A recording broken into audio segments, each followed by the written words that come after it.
Kita ingin berbicara mengenai digital nomad nih ya pemirsa maupun hadirin. Sebelumnya kurang afdol lah kalau kita nggak colek-colek dikit bicara mengenai hajatannya kota Jakarta. Ini kita sudah mulai hari ini dan seterusnya kita memulai nih rangkaian dari hajatan kota Jakarta ke-495. Pak Anies, Jakarta sudah ulang tahun sebanyak 494 kali. Sebentar lagi menjadi 495 kali. Yang membedakan tahun ini dengan tahun-tahun sebelumnya apa nih Pak? Ya gini Anya, pertama lokasi dimulainya hajatan ini. Oke, kita selenggarakan di Kepulauan Seribu. Kenapa kita pilih di Pulau Bidadari hari pagi ini? Kita ingin mengirimkan pesan bahwa Jakarta itu terdiri dari daratan dan kepulauan. Tidak ada kota besar di dunia yang memiliki daratan dan kepulauan seperti Jakarta. Satu-satunya di dunia. Anda cek seluruh kota besar dunia, itu semua hanya daratan saja. Hanya di Jakarta. Dan Jakarta adalah megapolitan terbesar di belahan selatan dunia. Dan kepulauan yang kita sebut sebagai Kepulauan Seribu. Ada 111 pulau di sini. 11 di Perbanghuni, 7 untuk kegiatan pariwisata. Jadi pesan pertama adalah Jakarta bukan hanya daratan di Pulau Jawa, tapi juga kepulauan. Kita berada di Kepulauan Seribu, itu nomor satu. Yang kedua, namanya hajatan. Kenapa hajatan? Hajatan itu adalah celebration, perayaan. Dan kita memilih untuk sekarang mulai menggunakan istilah Jakarta Hajatan. Karena ini adalah perayaan kita, celebration kita atas apa yang kita jalani selama ini. Karena itulah tahun ini kita mulai menggunakan istilah menggantikan nama hari ulang tahun. Tapi menjadi Jakarta Hajatan. Sehingga ke depannya, dan hajatan itu istilah yang sangat Betawi. Ini adalah istilah kita di masyarakat Betawi. Kalau dengar hajatan udah langsung tahu. Pasti ada syukurannya, ada senangnya, ada doanya, ada perayaannya. Jadi ini adalah sebuah kata yang semua orang langsung tahu maknanya. Dan yang tidak kalah penting, hajatan itu pasti rame-rame. Nggak ada hajatan soliter, nggak ada hajatan sendirian. Hajatan itu pasti semua orang datang. Kemudian yang ketiga, jadi satu lokasinya, dua hajatannya. Yang ketiga pesannya. Pesannya adalah 3 kata. Kolaborasi, akselerasi, kemudian elevasi. Jadi 3 kata ini. Apa pentingnya? Satu, kolaborasi, kerjasama. Kita selama ini kerjakan semua dengan prinsip kolaborasi, kesetaraan, kemudian saling support, itu nomor satu. Yang kedua, akselerasi. Kita ingin melakukan percepatan dalam begitu banyak hal, termasuk di Kepulauan Seribu ini. Percepatan di Kepulauan Seribu, akselerasi. Yang ketiga adalah elevasi. Kita ingin elevasi itu artinya, ingat elevator? Elevator. Elevator itu apa sih? Ada yang paling tua. Elevator itu kan sesuatu yang berfungsi untuk mengangkat. Nah, kita ingin agar kota kita, masyarakat kita naik derajatnya, naik tingkatnya di dalam perannya, di dalam membahagiakan warganya, dalam memajukan kotanya. Jadi 3 hal ini hanya yang membuat kita bisa mengatakan perayaan tahun 2022 yang ke-495 ini mengambil pesan Jakarta ada kepulauan, Jakarta hajatan, dan Jakarta akan terus kolaborasi, akan terus mempercepat, dan akan terus meningkatkan. Itu pesannya. Luar biasa sekali. Dan bahkan rangkaian acaranya pun. Iya, gimana? Kalau bicara rangkaiannya ya, ini rangkaiannya cukup banyak. Tentu satu, kegiatan ini sendiri. Kemudian ada di Taman Ismail Marzuki. Kemudian nanti tanggal 4 Juni ada Jakarta Prix Formula E diselenggarakan di sini. Kemudian ada awards, ada kegiatan lingkungan hidup. Jadi variasi kegiatannya pun jauh lebih banyak lagi. Apalagi dengan ada di pulau. Dengan ada di pulau, kita akan punya variasi yang jauh lebih banyak daripada yang sebelumnya. Benar-benar Jakarta sudah menggeliat, bangun, bangkit kembali di sini ya. Ini luar biasa sekali.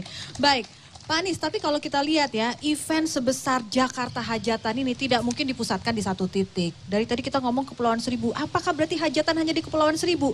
Tidak demikian pemirsa hadirin. Pak Anies bicara mengenai digital nomad nih Pak. Kalau kita lihat digital nomad ini menjadi gaya baru untuk masyarakat kota Jakarta, bahkan masyarakat Indonesia, bahkan masyarakat dunia. Tapi potensinya sendiri di Jakarta bagaimana Pak? Ya, begini, di Jakarta ini potensi startup digital itu sangat besar ya. Saya lihat statistiknya nih. Data Jadi keluar. Jakarta, Jabodetabek ini ekosistem terbesar di Indonesia untuk kegiatan digital. Jadi kita kalau cek ya, dari seluruh startup yang ada di Indonesia, itu 39,9, jadi 40% itu ada di Jakarta. Jadi potensi untuk mengembangkan ekosistem digital itu ada. Lalu yang kedua, di Jakarta ini kita membangun fasilitas wifi, ada lebih dari 9.000 titik di Jakarta. Free access to internet. Oke? Jadi bisa mengakses internet secara gratis lebih dari 9.000 titik di seluruh kota. Di sisi lain, warganya punya HP, smart HP yang gadget. bisa dibilang hampir 100% memiliki. Kadang-kadang jadi, satu orang dua loh Pak. Nah itu dia, saya nggak mau bilang gitu tadi. Hanya yang bilang. Jadi mereka warga bisa punya HP-nya, karena masalah di pulsa lalu kita siapkan Free wifi. free wifi. Jadi free wifi ada 9.000 titik. Ini dikebut ketika kemarin masa pandemi. Karena ketika masa pandemi itu masyarakat harus bekerja dari rumah. Betul. Kemudian otomatis biaya listrik nambah, biaya pulsa nambah. Iya. Nah pemerintah, kami turun tangan dengan menyiapkan akses 9.000 titik secara gratis. Jadi masyarakat tinggal mendatangi titik-titik itu lalu bisa mereka jual beli, bisa menjual produknya, bisa mengirimkan pekerjaannya. Kalau anak-anak juga mengirimkan tugasnya bisa ke sana. Jadi bayangkan 9.000 lokasi ini di kampung-kampung di seluruh Jakarta. Jadi selama ini kita pandemi mungkin banyak bertahan di rumah, tidak tahu bahwa ternyata pembangunan kota Jakarta terus berlangsung dan secepat sebetulnya kalau itu masyarakat jadinya. apalagi di kampung-kampung tahu ini. Dan itu belum termasuk wifi gratis dari komersial ya. Kan kafe, restoran, semua kan memberikan ya. Betul. Itu tidak termasuk dalam angka 9.000 ini. Jadi 9.000 ini yang disiapkan oleh pemerintah plus yang disiapkan oleh swasta yang jumlahnya sangat banyak sekali. Jadi tujuannya adalah begini. Kita lagi-lagi, kita ingin Jakarta ini elevated, masuk menjadi kota dunia, dan kita berharap pola baru dalam bekerja itu bisa difasilitasi. Jadi kalau tadi bicara tentang digital nomad, ini kan entitas baru nih ya. Ini unik nih. Gaya mereka baru yang bekerja tapi tidak terbatas oleh lokasi. Ya.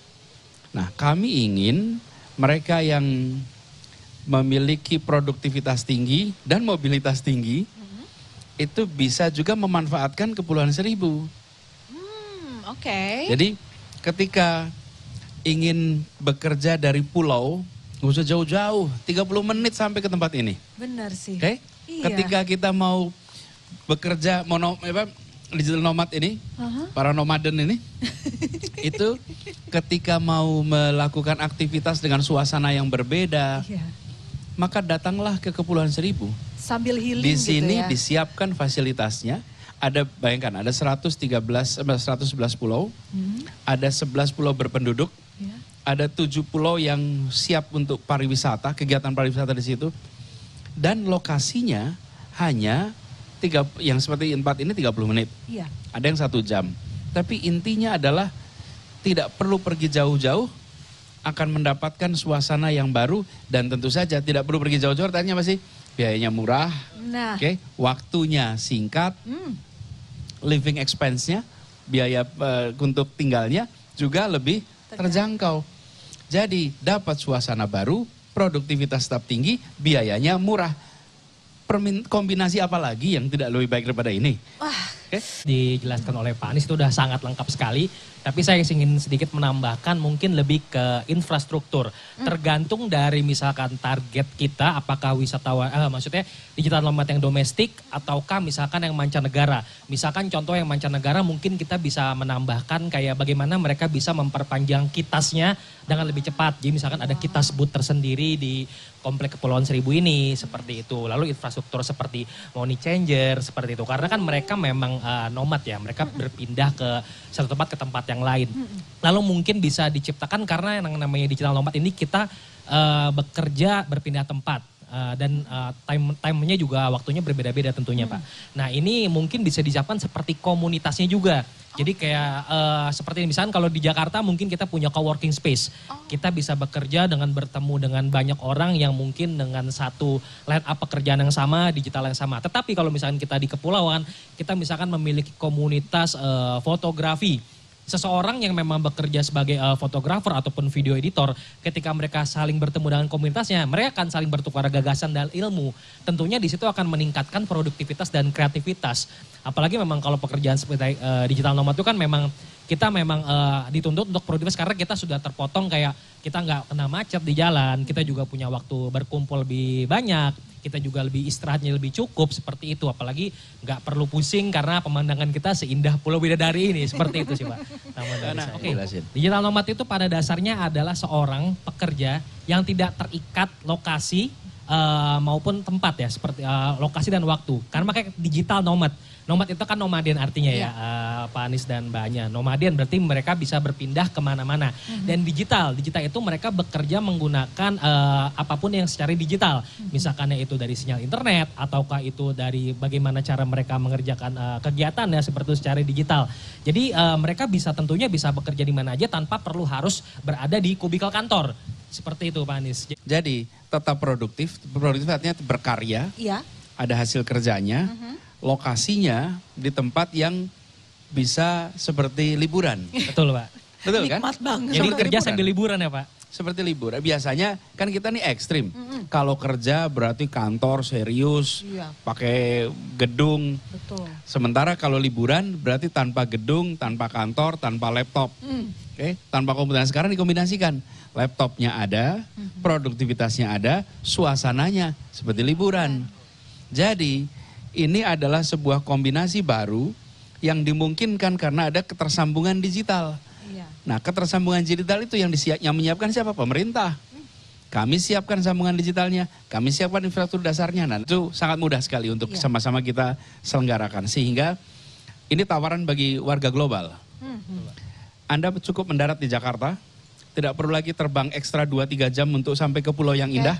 Cukup nyebrang setengah jam, Anda akan menemukan tempat yang sangat indah di kawasan ini. Kalau kita bicara mengenai digital nomad yang tidak terbelenggu oleh tempat kerjanya, ada satu orang dari umur 4 tahun kayak tidak pernah terbelenggu oleh suasana kantoran ya.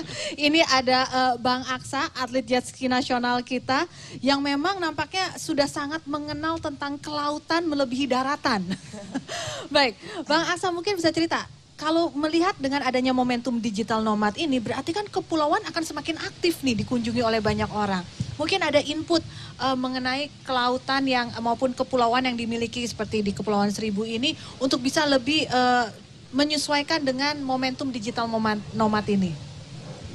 Wisata air atau olahraga air ya. Mereka ini selama ini beraktivitas, cuman lagi-lagi karena selama ini kita pendekatannya tidak kolaboratif. Nah sekarang kita kolaborasi, yuk kita kerjain sama-sama. Betul. Jadi kita ingin teman-teman itu jadi co-creator. Anda punya ide, Anda punya gagasan, yuk kita kerjakan sama-sama. Jadi bukan hanya masukan, terus kita yang ngerjain, kita kerjain sama-sama. Dan itulah yang kita coba lakukan selama ini. Jadi ketika kita mengatakan Jakarta Kota Kolaborasi, itu artinya Jakarta milik kita, kita yang punya ide, yuk kita kerjain sama-sama. Nah termasuk tadi, saya rasa teman-teman yang berada di dalam kegiatan sport air itu akan sangat bisa menjadi ambasador Kepulauan Seribu. Karena mereka yang menggunakan kawasan ini terus-menerus. Tadi saya ketemu dengan sebagian teman-temannya Bung Aksa yang bersama-sama menggunakan jet ski Dan bagi lakukan jet ski dari daratan Dari Jawa, Marina, Pulau ya? Jawa sampai sini berapa lama? Kalau misalnya speed kita cuma 15 menit. Tuh, 15 menit. Bayangkan 15 menit sampai ke sini. Jadi, saya ingin ajak kepada semuanya nih, penduduk dunia, bukan hanya penduduk Jakarta, bukan hanya penduduk Indonesia. Anda ingin merasakan kegiatan jet ski dari tempat yang fasilitasnya kelas dunia, namanya Jakarta, menuju kepulauan yang suasananya sangat alami, maka tidak ada pilihan lain. Cukup datang ke Kepulauan Seribu, akan dapat itu semua. Nah, bagian kita nyiapin infrastruktur yang nggak mungkin disiapkan semua. Apa sih misalnya? Yang paling dasar, air. Oke, kita siapkan air bersih, air minum, kemudian listrik, kemudian fasilitas dasar kebutuhan manusia, tempat tinggal, kemudian sanitari, dan itu semua adalah bagian kami. Kami akan siapkan dan sudah kita kerjakan sekarang ini. Nah, nanti di atas itu kita kerjain sama-sama tuh, mengundangnya, aktivitasnya, dan insya Allah ini akan membuat Kepulauan Seribu menjadi salah satu tujuan untuk berlibur, untuk bekerja bagi warga dunia. Luar biasa. Amin, amin, amin, amin. Ini dialog yang sangat bermanfaat ya, mencerahkan dan juga menginspirasi. Dan kata kuncinya seperti kata Pak Anies, kolaborasi. Kembali lagi, semua ide, semua keinginan, semua mimpi bisa terwujud apabila ada kolaborasi dari para stakeholder tentunya di sini. Pak Anies, Bang Yuda, Bang Aksa, terima kasih banyak untuk dialognya. Ada yang ingin disampaikan sedikit lagi Pak Anies? Kita berharap teman-teman generasi baru akan lebih melihat Kepulauan Seribu. Kenapa ini penting? Banyak dari kita yang tinggal di Jakarta tidak menyadari bahwa Jakarta itu adalah berada di pesisir pantai. Oke, karena kita jarang ke pantai. Yang kedua, kita seringkali tidak menyadari bahwa Indonesia ini adalah kepulauan. Saking kita banyaknya kegiatan di daratan. Nah, bayangkan kalau bisa merasakan Kepulauan Seribu, lalu kita akan punya perspektif bahwa kita tinggal di kepulauan terbesar dunia, tercantik dunia, yang bisa ditempati sepanjang tahun. Karena kita terletak di Katulistiwa. Jadi pesan buat teman-teman muda, yuk ajak lebih banyak datang ke Kepulauan Seribu, menikmati Kepulauan Seribu, sekaligus bagi keluarga, ajak anak-anaknya datang ke sini, supaya mereka punya pengalaman. Tinggal di daratan, tinggal di pegunungan, dan berada di kepulauan seperti Pulau Seribu.